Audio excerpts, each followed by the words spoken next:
അരവിന്ദ് കെജ്രിവാളിന്റെ രാജി നാളെ എന്നുള്ളതാണ് ഈ മണിക്കൂറിലെ ഏറ്റവും പ്രധാനപ്പെട്ട വാർത്ത. അരവിന്ദ് കെജ്രിവാൾ ഒഴിയുകയാണെങ്കിൽ ഇപ്പോൾ നോബൽ സൂചിപ്പിച്ചതുപോലെ അതിഷി മാത്രമാണോ, ഒരു ലോൺ കണ്ടസ്റ്റന്റ് മാത്രമാണോ അവിടെയുള്ളത്? മുഖ്യമന്ത്രി പദത്തിലേക്ക് മുൻനിരയിൽ പരിഗണിക്കുന്ന പേരുകാർ ആരൊക്കെയെന്ന് good evening with Sujaya data team ഇതാ പ്രേക്ഷകരിലേക്ക് എത്തിക്കുകയാണ്. അവരുടെ പ്രവർത്തന പരിചയം, യോഗ്യത എന്നിവ നമുക്ക് വിശദമായി നോക്കാം AR സാങ്കേതിക വിദ്യയുടെ സഹായത്തോടെ. കോൺ ബനേഗ നെക്സ്റ്റ് CM? ദില്ലിയുടെ അടുത്ത CM ആരാകും എന്നുള്ളതാണ് നമുക്കറിയേണ്ടത്. അതിൽ നോക്കാം. ആദ്യത്തെ പേര് നേരത്തെ നോബൽ സൂചിപ്പിച്ച അതേ പേരിന് തന്നെയാണ് നമ്മുടെ ഡാറ്റ ടീമും പ്രാമുഖ്യം കൊടുക്കുന്നത്. മറ്റാരുമല്ല, അതിഷി മർലേന. അതിഷി മർലേന ദില്ലിയിൽ ആം ആദ്മി പാർട്ടി സർക്കാരുമായി ബന്ധപ്പെട്ട് ഏറ്റവും കൂടുതൽ നമ്മൾ കേൾക്കുന്ന ഒരു പേര് തന്നെയാണ്. ഇപ്പോൾ നിലവിൽ വിദ്യാഭ്യാസം അതുപോലെ തന്നെ പൊതുമരാമത്ത് വകുപ്പ് ഒക്കെ കൈകാര്യം ചെയ്യുന്നത് അതിഷി മർലേനയാണ്. അതിഷി മർലേനയുടെ ഒരു എഡ്യൂക്കേഷണൽ ക്വാളിഫിക്കേഷൻ എന്ന് പറയുന്നത് അത് ഹൈ സ്റ്റാൻഡേർഡ്സ് തന്നെയാണ്. ഓക്സ്ഫോർഡിൽ നിന്ന് സ്കോളർഷിപ്പോടെ ബിരുദാനന്തര ബിരുദം നേടിയ ആളാണ് അതിഷി മർലേന. ആം ആദ്മി പാർട്ടിയുടെ ദില്ലി വിദ്യാഭ്യാസ നയം നവീകരിക്കുന്നതിൽ പ്രധാനിയും അതിഷി മർലേനയായിരുന്നു. അരവിന്ദ് കെജ്രിവാൾ, മനീഷ് സിസോദിയ, ഇവർ രണ്ടുമായിരുന്നല്ലോ പാർട്ടിയുടെ പ്രധാന മുഖങ്ങൾ. അവർ രണ്ടുപേരും ഒന്നിച്ചു ജയിലിലാകുന്ന ഒരു സാഹചര്യമാണ് ഇക്കഴിഞ്ഞ മാസങ്ങളിൽ നമ്മൾ കണ്ടത്. അപ്പോൾ പാർട്ടിയെ നയിച്ചത്, കരുത്തു പകർന്നത് അതിഷി മർലേനയാണ്. കൽക്കാജിയിൽ നിന്നാണ് നിയമസഭയിലേക്ക് അതിഷി മർലേന എത്തുന്നത്. അപ്പോൾ ദില്ലിയിൽ ഏറ്റവും കൂടുതൽ ഇപ്പോൾ പറഞ്ഞു കേൾക്കുന്ന പേര് മറ്റാരുടേതുമല്ല, അത് അതിഷി മർലേനയുടേതാണ്. അപ്പോൾ ഷീലാ ദീക്ഷിതിന് ശേഷമുള്ള അടുത്ത വനിതാ മുഖ്യമന്ത്രി അത് അതിഷിയാകുമോ എന്നുള്ളതാണ് ഏറ്റവും കൗതുകത്തോടെ നമ്മൾ ഉറ്റുനോക്കുന്നത്. കോൺ ബനേഗ CM? അടുത്ത ചോയ്സ് ആരാണ് എന്ന് നോക്കാം. അടുത്ത CM ചോയ്സായി വരുന്നത് സൗരഭ് ഭരദ്വാജ് ആണ്. സൗരഭ് ഭരദ്വാജും കെജ്രിവാൾ ജയിലിലാകുന്ന വേളയിൽ വളരെ ആക്റ്റീവായി നമ്മൾ കേട്ട പേരാണ്.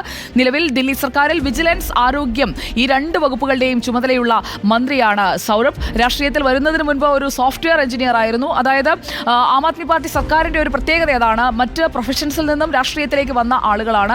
സോഫ്റ്റ്വെയർ എഞ്ചിനീയർ ആയിരുന്ന സൗരഭ് AAPയുടെ ദേശീയ വക്താവ് കൂടിയാണ്. അതോടൊപ്പം തന്നെ അദ്ദേഹത്തിന്റെ ഈ നിയമസഭയിലേക്കുള്ള വരവ്, അതിലുമുണ്ടൊരു കൗതുകം. ഗ്രേറ്റർ കൈലാഷ്, അവിടെ നിന്ന് 3 വട്ടം MLA ആയി നിൽക്കുകയാണ് സൗരഭ് ഭരദ്വാജ്. അപ്പോൾ 2 പേരുകളായി, അതിഷി മർലേന, സെക്കൻഡ് വൺ സൗരഭ് ഭരദ്വാജ്. കോൺ ബനേഗ CM? അടുത്ത ചോയ്സ് ആരാണെന്ന് നോക്കാം. അടുത്ത പേര് രാഘവ് ഛദ്ദയുടേതാണ്. രാഘവ് ഛദ്ദയുടെ പേരും ഇപ്പോൾ ഉയർന്നു കേൾക്കുന്നുണ്ട്. ആം ആദ്മി പാർട്ടിയുടെ ദേശീയ എക്സിക്യൂട്ടീവ്, ഒപ്പം രാഷ്ട്രീയകാര്യ സമിതി, ഇതിലൊക്കെ അംഗമാണ് ഇദ്ദേഹം. രാഘവ് ഛദ്ദ രാജ്യസഭാംഗമാണ്.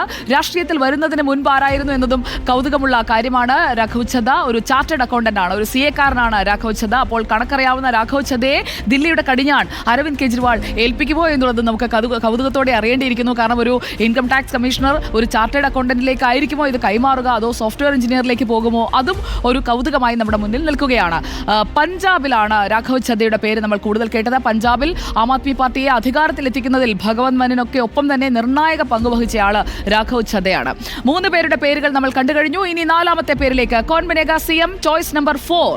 ചോയ്സ് നമ്പർ 4 കൈലാഷ് ഗെഹ്ലോട്ടിന്റേതാണ്. കൈലാഷ് ഗെഹ്ലോട്ടിനെ നമുക്കൊന്ന് പരിചയപ്പെടാം. കൈലാഷ് ഗെഹ്ലോട്ട് കെജ്രിവാൾ സർക്കാരിലെ ഇതുവരെ നമ്മൾ പറഞ്ഞ പേരുകൾ വെച്ച് നോക്കുമ്പോൾ അതിൽ ഏറ്റവും മുതിർന്ന, പ്രായം കൊണ്ട് തലപ്പൊക്കമുള്ള വ്യക്തിയാണ്. മുതിർന്ന മന്ത്രിയാണ്. ഗതാഗതം, ധനം, ആഭ്യന്തരം ഈ വകുപ്പുകളൊക്കെ സുഭദ്രമാണ് അദ്ദേഹത്തിന്റെ കയ്യിൽ. അതുകൊണ്ട് തന്നെ അദ്ദേഹത്തിലേക്ക് ഈ മുഖ്യമന്ത്രി പദം എത്തുമോ? പ്രായത്തിന്റെ അടിസ്ഥാനത്തിൽ, അനുഭവ സമ്പത്തിന്റെ അടിസ്ഥാനത്തിൽ, ഇപ്പോൾ കൈകാര്യം ചെയ്യുന്ന വകുപ്പുകളുടെ അടിസ്ഥാനത്തിൽ കൈലാഷ് ഗെഹ്ലോട്ടിലേക്ക് മുഖ്യമന്ത്രി സ്ഥാനം എത്തുമോ എന്നുള്ളത് നമ്മൾ കൗതുകത്തോടെ ഉറ്റുനോക്കുകയാണ്. ദില്ലി ഹൈക്കോടതിയിലും സുപ്രീം കോടതിയിലും പ്രാക്ടീസ് ചെയ്യുന്ന അഭിഭാഷകൻ കൂടിയാണ് അദ്ദേഹം. 2015 മുതൽ ദില്ലിയിലെ നജഫ്ഗഡ് മണ്ഡലത്തിൽ നിന്നാണ് അദ്ദേഹം ജനപ്രതിനിധിയായി വരുന്നത്.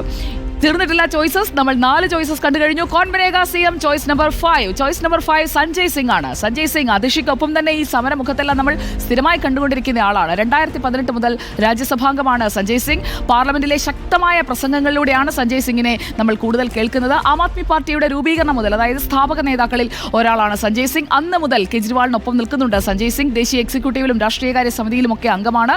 അപ്പോൾ ഇതിൽ ആരായിരിക്കും? 5 പേരുടെ പേര് ഞാൻ പറഞ്ഞു. നമ്മുടെ നോബൽ ഒരു പേരിൽ ഉറച്ചു നിൽക്കുകയാണ്. അതിഷി മർലേന എന്ന പേരിൽ നോബൽ ഉറച്ചു നിൽക്കുകയാണ്.